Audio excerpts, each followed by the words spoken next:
শ্রদ্ধা।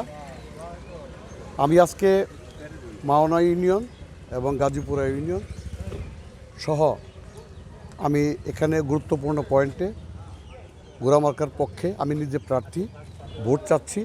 আপনারা সকলেই জানেন যে আগামী 12 তারিখের নির্বাচনটা আমার জন্য অত্যন্ত চ্যালেঞ্জিং নির্বাচন। চ্যালেঞ্জিং নির্বাচনটা কেন?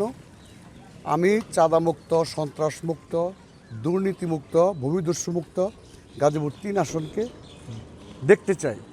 সেই ক্ষেত্রে গণমানুষের সাথে আমি পর্যায়ক্রমে দেখা করতেছি, কথা বলতেছি। আমার এই স্লোগান তারা গ্রহণ করেছে, তারা অত্যন্ত খুশি। তারা আমাকে আশ্বস্ত করেছে আগামী 12 তারিখে তারা ইনশাল্লাহ গোড়াপতিকে ভোট দিয়ে আমাকে বিজয়ী করবে এবং আমি বিজয়ী হলে এলাকার সকল স্তরের মানুষের পরামর্শ সহ এলাকার যে সমস্ত উন্নয়ন করা দরকার সেই উন্নয়ন আমি করব। এতে কোনো সন্দেহ নেই। সকলে আমার জন্য দোয়া করবেন, গোড়াপতিকে ভোট দিবেন। আমি জানি 12 তারিখের পরে আমার স্বপ্ন এই এলাকার সর্বস্তরের মানুষের স্বপ্ন পূরণ করতে পারি। সকলকে ধন্যবাদ। আসসালামু আলাইকুম। একটা বিষয় এই যে আপনার বিভিন্ন মাধ্যমে আপনাকে মুঠোফোনে হুমকি দেওয়া হচ্ছে, এই বিষয়ে প্রশাসনকে বিষয়টিকে অবহিত করছে। সোশ্যাল মিডিয়াতে বিভিন্ন কানেকশনে আমার কর্মী এবং আমাকে নিয়ে অনেক তথ্য প্রযুক্তি আইনের মধ্যে এগুলো পড়ে যে সমস্ত কমেন্টস করতেছে।